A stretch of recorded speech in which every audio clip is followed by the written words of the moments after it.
Hi, good evening. So I'm out to walk LD, and I thought maybe you could come with me and we could talk about our reading for today. So it was really kind of difficult to find passages of scripture about John. John's like a really important person in the early church. He's a pillar of the early church. Like the three pillars of the early church were James, the brother of Jesus, Peter, and John. But when you look for Bible passages about John, there's just not that many. You can find lots of Bible passages about Peter, and you can find lots of times when John is named, but not a whole bunch of with John saying anything. But the thing that we do have is Paul wrote the most of the New Testament, and then Luke wrote Luke and Acts, which are really big books in the Bible, in the New Testament. And then John wrote the next big chunk. And so John wrote a lot. So he obviously had a lot to say.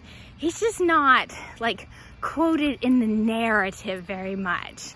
So when we're looking at the Gospels and we're looking at Acts, we just don't see a lot of he's just not in there very much quoted saying anything. So we can't get him in the story.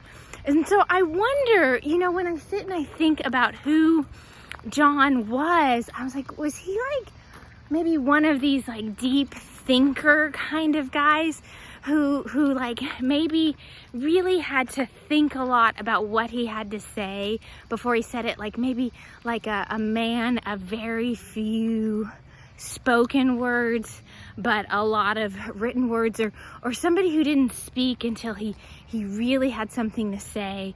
Or Peter was great as well. And so I said in my last video I said in the writing that possibly John was younger, and so maybe he was often yielding to Peter, who was older, and just allowing Peter to be the person who spoke in the narrative until John was on his own and then writing his own things. So just some things that I was pondering on.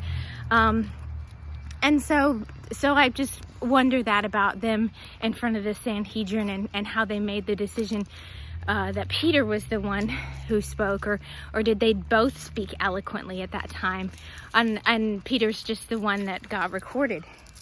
So that's all I have to say about today. So today is Friday, so that means that you guys have no reading for the weekend, and we're done with our talk about John. I hope you come to church this weekend to hear what Jim has to say about John and about how he ran his race well. And I also hope that you tune in next Monday through Friday into this Bible blog, because we're going to be talking about Sarah. So we're going to be taking it back to the Old Testament and spending some time talking about Sarah's life and what we can learn from that. So I will see you next time. I hope you have a wonderful weekend, and I hope to see you at church, either online or in person. I'll see y'all later. Bye-bye.